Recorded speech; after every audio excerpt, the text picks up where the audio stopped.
আব্দুল্লাহ ইবনে উমর রাদিয়াল্লাহু আনহু উনি বলছেন যে সন্ধ্যা হলে সকাল পর্যন্ত বেঁচে থাকবা এটা মনে করো না, সকাল হলে সন্ধ্যা পর্যন্ত বেঁচে থাকবা এটা মনে করবা না, বরং আমলে লেগে পড়ো, আমল করো।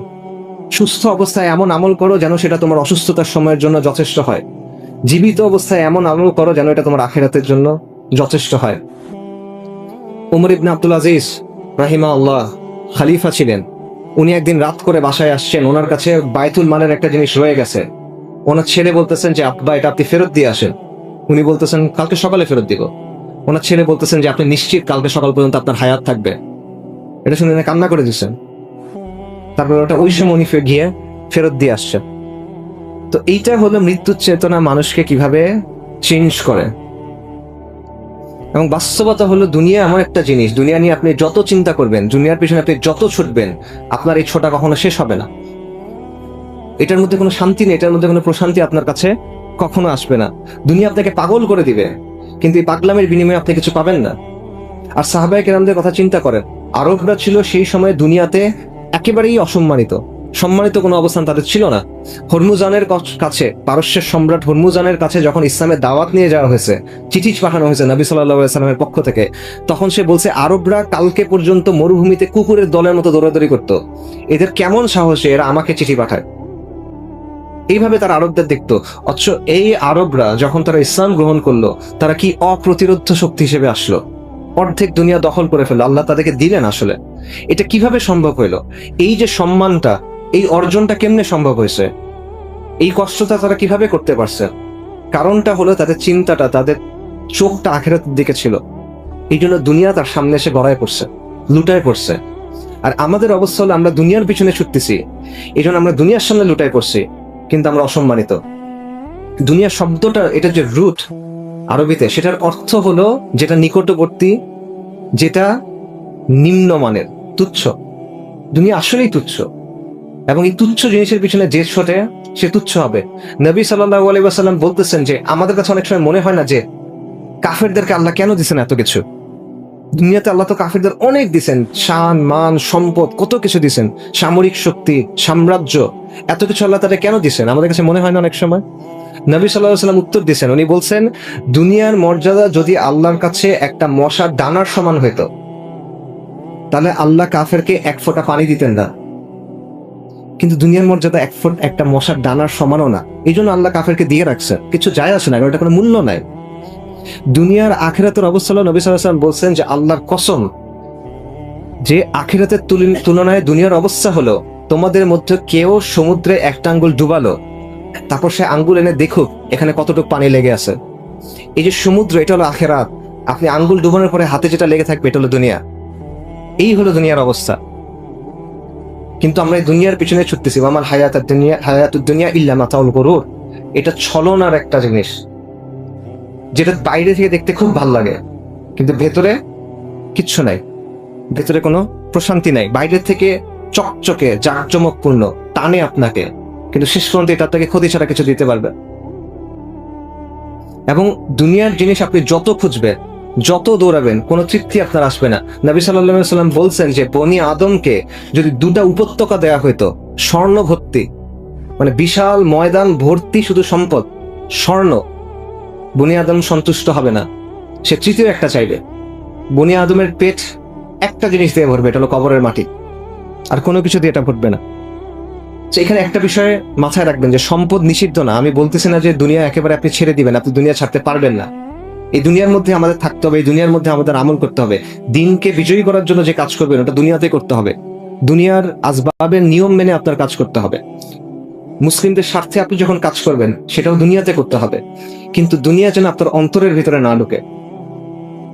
সম্পদ হারাম না যদি আপনি এটা হালাল ভাবে উপার্জন করেন, যদি আপনি এটা সঠিকভাবে খরচ করেন, যদি এটি আপনি দ্বীন ইসলামের জন্য খরচ করেন, যদি আপনি যখন প্রয়োজন হয় নিজের সম্পদ আল্লাহর জন্য দিয়ে দেওয়ার জন্য প্রস্তুত থাকেন, এবং যদি আপনি দিনের জন্য বেশি খরচ করেন আর নিজের নফসের জন্য কম খরচ করেন।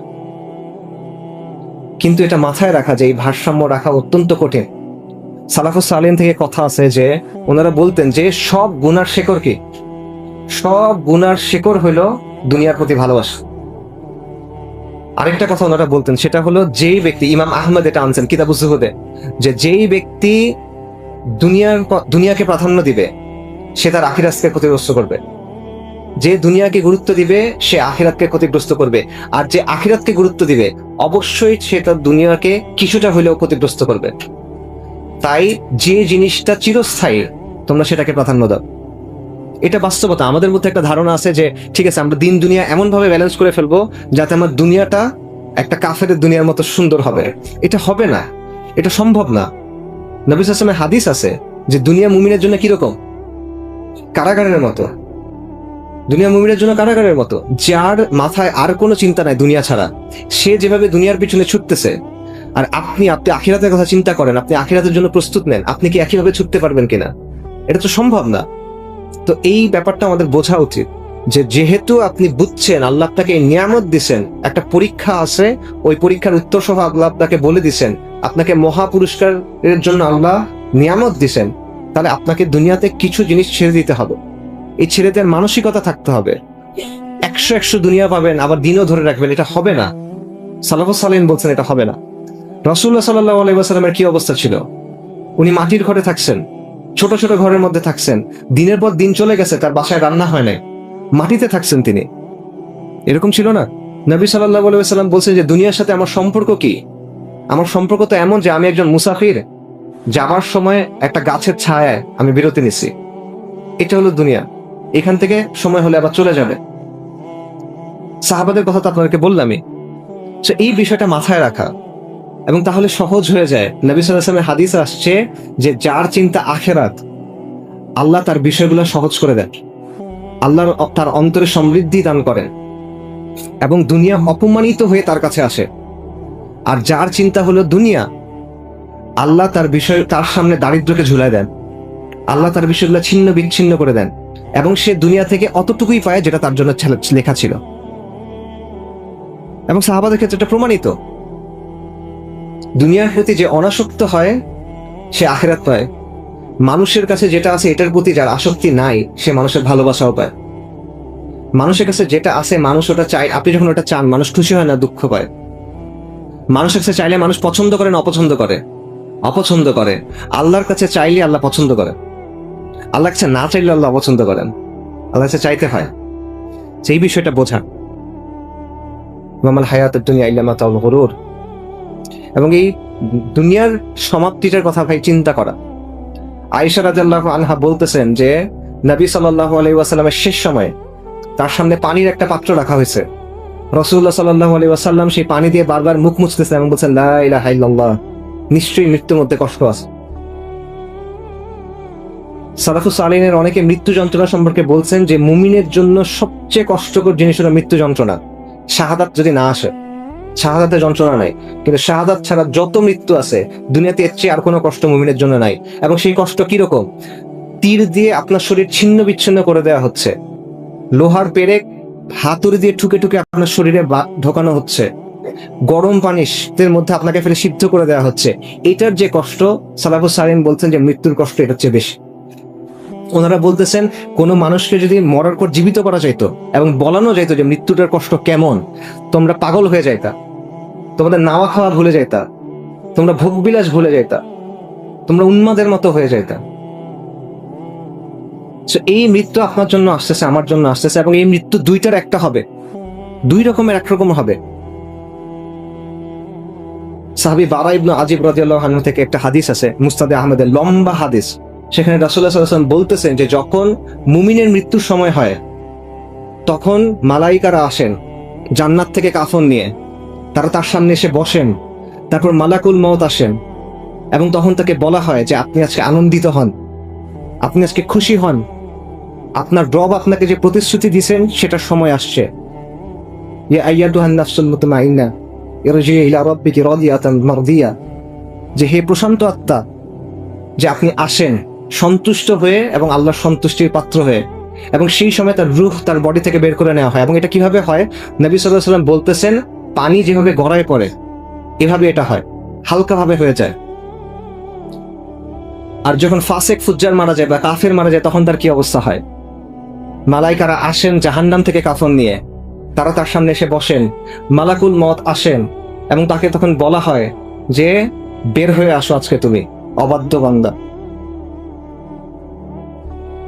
আল্লাহর রাগের দিকে তুমি বের হয়ে আসো, আল্লাহর শাস্তির দিকে তুমি বের হয়ে আসো। এবং তার রূহ তখন কবজ করা হয় এবং তার রূহ বের হয়ে আসতে চায় না। এবং এটা কেমন হয়, নবী সাল্লাল্লাহু আলাইহি সাল্লাম বলছেন, ভেজা তুলার মধ্যে যদি একটা কাঁটাওয়ালা ডাল ঢুকানো হয় এবং এটা যখন টেনে বাইর করা হয়, এই প্রসেসটা এরকম। আমি যদি ভেজা তুলার মধ্যে কাঁটাওয়ালা ডাল ঢুকে বের করে আনার সময় কি হবে বলেন? ছিঁড়ে বের হয়ে আসবে, এইভাবে রূহ বের হয়ে আসবে তখন। তো এই দিনটা আপনার জন্য আসতেছে। আমি জানি না আপনার জন্য কখন আসবে, আমার জন্য কখন আসবে, কিন্তু এই দিনটা আমাদের সবার জন্য আসতেছে। এখন একমাত্র প্রশ্ন হলো, ওই দিনটাতে আপনাকে কিভাবে সম্বোধন করা হবে, ওই দিনটা আপনি কিভাবে পার করবেন। এরপরে এই রূহগুলাকে নিয়ে নবী সাল্লাল্লাহু আলাইহি ওয়াসাল্লামের হাদিসে আসছে, ফেরেশতারা মুমিনের রূহকে নিয়ে আসমানে উঠে, প্রথম আসমানে যান, তাদের জন্য অনুমতি দেওয়া হয়। দ্বিতীয় আসমানে যান, তারা উঠতে থাকেন, শেষ পর্যন্ত আল্লাহর কাছে আনা হয়। তখন তাদেরকে সম্মানিত করা হয়। তারপর আল্লাহ বলেন যে তাদেরকে মাটিতে ফেলে দাও, কারণ আমি মাটি থেকে তাদের সৃষ্টি করছি, মাটিতে তাকে ফেলে দাও এবং মাটি থেকে আমি তাদেরকে পুনরুত্থিত করব। আর কাফেরের আত্মার ক্ষেত্রে, ফাসিক ফুজ্জারের ক্ষেত্রে কি হবে? তাকে আসমানে অনুমতি দেওয়া হবে না, বরং তাকে বলা হবে তাকে সিজ্জিনে নিক্ষেপ করুন। কবরে আপনার জন্য কি অপেক্ষা করতেছে বলেন? উসমান রাদিয়াল্লাহু আনহু যখন কবরের কথা বলতেন, উনি কান্না করা শুরু করতেন। সাহাবায়ে কেরাম বলছেন যে আপনি জান্নাত জাহান্নাম নিয়ে কথা বলেন, তখন কান্না করেন না, কবরের কথা বলার সময় কান্না করেন কেন? উনি বলছেন, রাসূলুল্লাহ সাল্লাল্লাহু আলাইহি ওয়াসাল্লাম আমাদের জানাইছেন যে কবর হলো আখিরাতের প্রথম ধাপ। এই ধাপটায় যদি কেউ সফল হয়, বাকি ধাপগুলো সহজ হয়ে যাবে। এই ধাপটায় যদি কেউ ব্যর্থ হয়, বাকি ধাপগুলো কঠিন হয়ে যাবে। এই জন্য কবরের কথা চিন্তা করলে আমার ভয় লাগে, এই জন্য কান্না করেন। আসমা বিনতে আবু বকর রাদিয়াল্লাহু আনহা, বুখারীতে হাদিস আছে, উনি বলতেছেন যে একদিন উনি খুতবা শুনতেছেন রাসূলুল্লাহ সাল্লাল্লাহু আলাইহি ওয়াসাল্লামের। রাসূলুল্লাহ সাল্লাল্লাহু আলাইহি ওয়াসাল্লাম কবর নিয়ে কথা বলতেছেন, তারপর উনি বলছেন আমি এরপরে শুনতে পাচ্ছি না, কারণ প্রচন্ড শব্দ হচ্ছে, শোরগোল উঠছে, আমি শুনতে পাচ্ছি না। কিসের শোরগোল? সাহাবায়ে কেরাম কান্না করতেছেন, তারা মসজিদে শব্দ করে কান্না করতেছেন, যেই কারণে বাইরে থেকে শোনা যাচ্ছে না নবী সাল্লাল্লাহু আলাইহি ওয়াসাল্লাম কি বলতেছেন। পরে আসমা বিনতে আবু বকর রাদিয়াল্লাহু তাআলা আনহা, উনি একজনকে জিজ্ঞেস করছেন রাসূলুল্লাহ সাল্লাল্লাহু আলাইহি ওয়াসাল্লাম কি বললেন। রাসূলুল্লাহ সাল্লাল্লাহু আলাইহি ওয়াসাল্লাম বলছেন যে কবরে তোমাদের জন্য ফিতনা আছে, যেই ফিতনা দাজ্জালের ফিতনার মতো।